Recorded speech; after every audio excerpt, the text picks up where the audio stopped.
Raden Kian Santang lahir di kerajaan Pajajaran pada abad ke-15. Ia adalah putra dari Prabu Siliwangi, raja yang terkenal bijaksana dan sakti. Sejak kecil, Kian Santang telah menunjukkan bakat yang luar biasa dalam ilmu bela diri dan strategi perang. Ia sering diajak ayahnya menghadiri rapat-rapat penting kerajaan, di mana ia belajar tentang kepemimpinan dan tanggung jawab. Meski hidup dalam kemewahan, Kian Santang tidak pernah sombong. Ia dikenal rendah hati dan selalu bersedia membantu rakyat kecil. Suatu hari, saat berburu di hutan, ia bertemu dengan seorang pertapa yang memberinya nasihat tentang arti kehidupan sejati. Pertapa itu berkata, "Kekuatan sejati bukanlah dari fisik, melainkan dari hati yang tulus." Nasihat itu membekas di hati Kian Santang. Ia pun mulai merenungkan makna hidup dan tujuan sejatinya. Ia merasa ada sesuatu yang lebih besar yang harus ia capai, bukan hanya sekadar menjadi seorang kesatria. Namun, ia belum tahu apa itu. Ia pun memutuskan untuk mencari jawaban dengan menjelajahi dunia luar. Kian Santang memulai perjalanannya dengan mengunjungi berbagai daerah di sekitar Pajajaran. Ia bertemu dengan banyak orang dari berbagai latar belakang, mulai dari petani, pedagang, hingga ahli spiritual. Setiap pertemuan memberinya pelajaran baru tentang kehidupan. Ia belajar bahwa kebijaksanaan tidak hanya datang dari buku atau ajaran resmi, tetapi juga dari pengalaman sehari-hari. Suatu hari, ia tiba di sebuah desa yang dilanda wabah penyakit. Penduduk desa hidup dalam ketakutan dan keputusasaan. Kian Santang tidak tinggal diam. Ia menggunakan pengetahuannya tentang pengobatan tradisional untuk membantu mereka. Ia juga mengumpulkan bantuan dari desa-desa tetangga. Berkat usahanya, wabah pun berhasil diatasi. Peristiwa itu membuat Kian Santang semakin yakin bahwa hidupnya harus diabdikan untuk membantu orang lain. Ia pun memutuskan untuk mencari guru spiritual yang dapat membimbingnya menemukan kebenaran sejati. Ia mendengar kabar tentang seorang ulama besar di tanah Arab yang dikenal sangat bijaksana. Tanpa ragu, Kian Santang mempersiapkan diri untuk melakukan perjalanan jauh. Perjalanan ke tanah Arab bukanlah hal mudah. Kian Santang harus menyeberangi lautan dan melintasi gurun yang gersang. Namun, tekadnya tidak goyah. Ia yakin bahwa di sana ia akan menemukan jawaban yang selama ini ia cari. Selama perjalanan, ia bertemu dengan banyak orang yang juga sedang mencari ilmu. Mereka saling berbagi cerita dan pengalaman. Di tengah perjalanan, Kian Santang diuji dengan berbagai rintangan. Ia pernah diserang oleh perompak, tetapi berhasil mengalahkan mereka dengan ilmu bela dirinya. Ia juga pernah tersesat di gurun selama berhari-hari, tetapi berhasil bertahan berkat ketabahan hatinya. Setiap ujian membuatnya semakin kuat dan bijaksana. Akhirnya, setelah berbulan-bulan berjalan, Kian Santang tiba di tanah Arab. Ia langsung mencari ulama besar yang selama ini ia dengar namanya.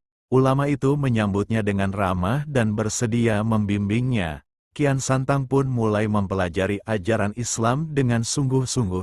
Ia merasa bahwa inilah kebenaran yang selama ini ia cari. Selama belajar di tanah Arab, Kian Santang tidak hanya mempelajari ajaran agama, tetapi juga ilmu-ilmu lain seperti astronomi, matematika, dan filsafat. Ia sangat kagum dengan kemajuan peradaban di sana. Ia pun mulai membandingkannya dengan keadaan di tanah kelahirannya. Ia menyadari bahwa ada banyak hal yang bisa ia bawa pulang untuk memajukan Pajajaran. Suatu hari, sang ulama berkata kepada Kian Santang, "Ilmu tanpa amal adalah sia-sia. Kembalilah ke tanah airmu dan sebarkan apa yang telah kau pelajari di sini." Kian Santang pun memutuskan untuk pulang. Ia merasa bahwa inilah saatnya ia mengabdikan dirinya untuk kemajuan bangsanya.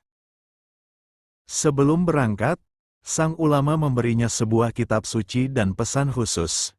Jangan pernah lupa untuk selalu rendah hati dan mengutamakan kepentingan orang lain di atas kepentinganmu sendiri, kata sang ulama. Kian Santang mengangguk hikmat, menyimpan pesan itu dalam hatinya. Kian Santang kembali ke Pajajaran dengan penuh semangat. Ia langsung menemui ayahnya, Prabu Siliwangi, dan menceritakan semua pengalamannya. Prabu Siliwangi sangat bangga melihat perubahan pada diri putranya. Ia pun mendukung rencana Kian Santang untuk menyebarkan ajaran baru yang ia pelajari. Namun, tidak semua orang menyambut baik kedatangan Kian Santang. Beberapa bangsawan dan pemuka agama merasa terancam dengan ajaran baru yang dibawanya. Mereka mulai menyebarkan fitnah dan menghasut rakyat agar menentang Kian Santang. Namun, Kian Santang tidak gentar. Ia tetap teguh pada pendiriannya. Ia pun mulai mengajar rakyat kecil dengan sabar dan penuh kasih sayang. Ia tidak hanya mengajarkan ajaran agama, tetapi juga cara hidup yang lebih baik. Lambat laun, semakin banyak orang yang tertarik dan mengikuti ajarannya. Mereka melihat bahwa Kian Santang adalah sosok yang tulus dan bijaksana. Suatu hari, Kian Santang mengadakan pertemuan besar di alun-alun kerajaan. Ia mengundang semua lapisan masyarakat, dari rakyat jelata hingga bangsawan. Dalam pertemuan itu, ia menyampaikan pentingnya persatuan dan toleransi.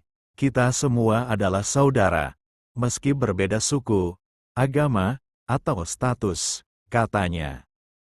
Setelah pertemuan itu, Kian Santang semakin giat menyebarkan ajarannya.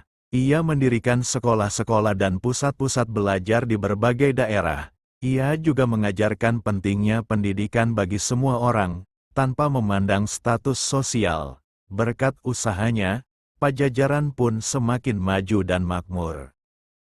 Namun, perjalanan Kian Santang tidak selalu mulus. Suatu hari, ia mendapat kabar bahwa ada sekelompok orang yang ingin menghancurkannya.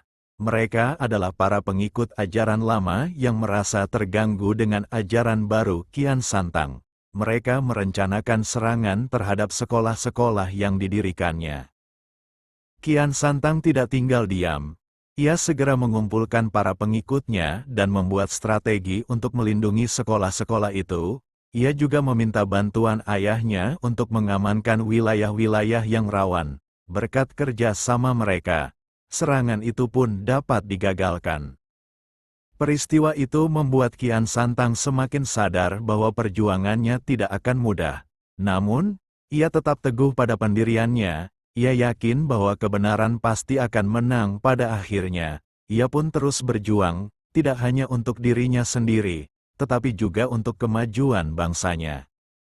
Tahun-tahun berlalu, Kian Santang semakin dikenal sebagai sosok yang bijaksana dan berwibawa.